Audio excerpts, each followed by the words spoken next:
नमस्कार. आज मी बनवणार आहे चमचमीत आणि झणझणीत वांग्याचं भरीत. वांग्याचं भरीत बनवण्यासाठी एक वांगं घेतलं आहे. वांगं मी स्वच्छ धुवून पुसून घेतलं आहे. वांग्याला थोडंसं तेल लावायचं. सर्व बाजूनी व्यवस्थित तेल लावून घ्यायचं.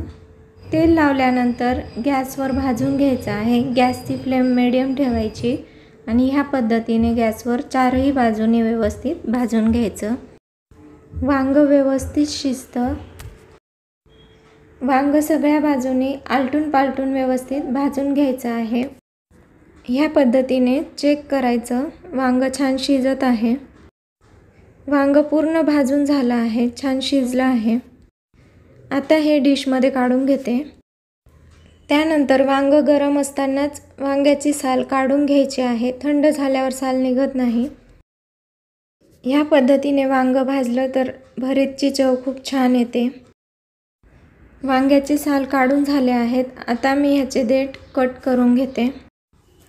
त्यानंतर वांगं मॅश करून घ्यायचं. वांगं व्यवस्थित शिजलं आहे, त्यामुळे छान मॅश होतं. सुरुवातीला आधी चेक करायचं. वांगं आतून खराब निघू शकतं. ह्या पद्धतीने वांगं व्यवस्थित मॅश करून घेतलं आहे.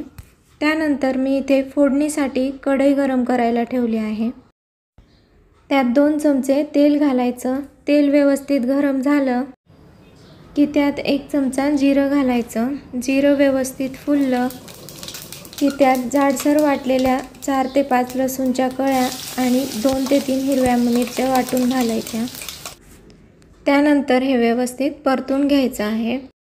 2 ते 3 मिनटं व्यवस्थित परतून घ्यायचं. मी हे व्यवस्थित परतून घेतलं आहे. त्यानंतर मोठा कांदा बारीक चिरून घालायचा.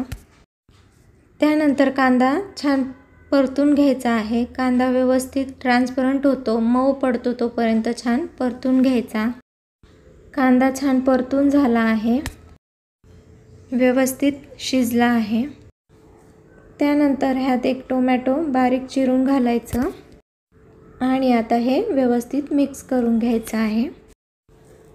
त्यानंतर ह्यात पाव चमचा हिंग घालायची.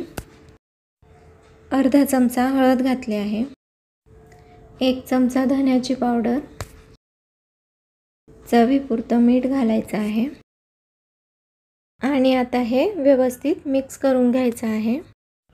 टोमॅटो शिजेपर्यंत हे व्यवस्थित परतून घ्यायचं. टोमॅटो छान शिजला आहे, छान मऊ झाला आहे. आता मी ह्यात मॅश केलेलं वांगं घालते आणि आता हे व्यवस्थित मिक्स करून घ्यायचं.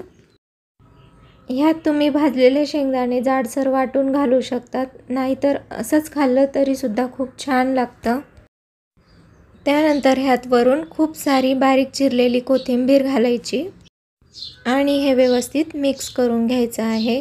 हे भरीत भाकरीबरोबर चपातीबरोबर खायला खूप छान लागतं. ह्या पद्धतीने चमचमीत आणि झणझणीत वांग्याचं भरीत तयार आहे. नक्की करून पहा. रेसिपी आवडली असेल तर लाईक करा, शेअर करा, कमेंट करा आणि नक्की सबस्क्राईब करा. धन्यवाद.